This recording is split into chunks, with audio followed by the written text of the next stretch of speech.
Ça fait maintenant 2 ans que ma maman est partie. Ma maman, c'était tout pour moi, mais elle avait pris une place beaucoup trop importante parce qu'il n'y a jamais eu personne d'autre qui a pu rentrer dans ma vie. Même les amis se sont éloignés, la famille, tout le monde s'est éloigné et on a fini par se retrouver toutes les deux. Et c'était toxique, c'était pas bon.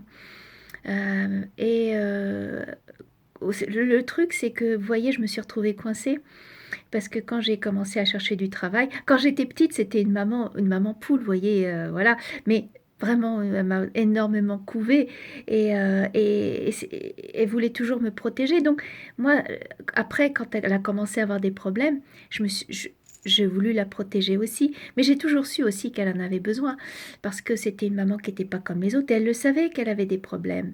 Alors j'ai découvert que l'autisme au féminin, et je pense que c'est ça qu'elle avait.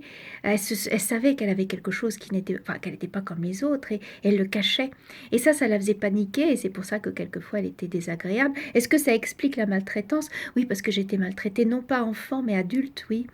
Des fois, elle était très blessante. Elle me disait que j'étais une bonne à rien, d'échelle de l'humanité. Elle enviait toujours les filles des autres en disant oh, ils ont de la chance, ils ont une fille qui réussit à côté de moi qui est une bonne à rien. Enfin, vous voyez, et pourtant j'étais là pour m'occuper d'elle parce que je me suis toujours occupée d'elle. Je faisais le ménage, la cuisine, le linge, tout ça.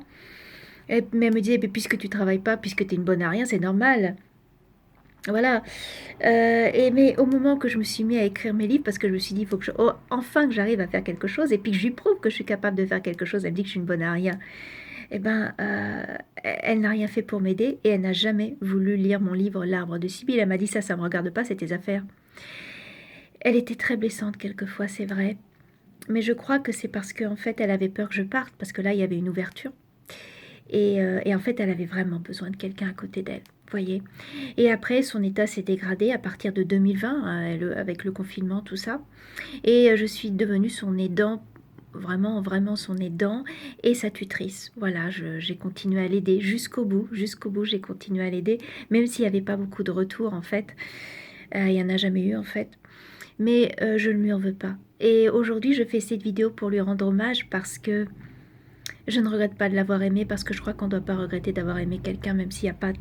quand je pense qu'il y a eu un retour, au moins quand j'étais gosse, mais après, quand je suis devenue adulte, j'avais l'impression qu'elle ne m'aimait plus parce que j'étais adulte, justement. Elle aurait voulu que je reste petite fille, peut-être, je ne sais pas. N'empêche qu'elle avait besoin de quelqu'un pour l'aider et j'étais là. Mais pour elle, c'était quelque chose de normal et en fait, elle était toujours en train de dire que les autres, ils étaient mieux que moi. Voilà. En tout cas, aujourd'hui, je lui rends hommage malgré tout. Je lui dis, maman, je t'aime, je ne t'oublie pas et tu resteras toujours le grand amour de ma vie.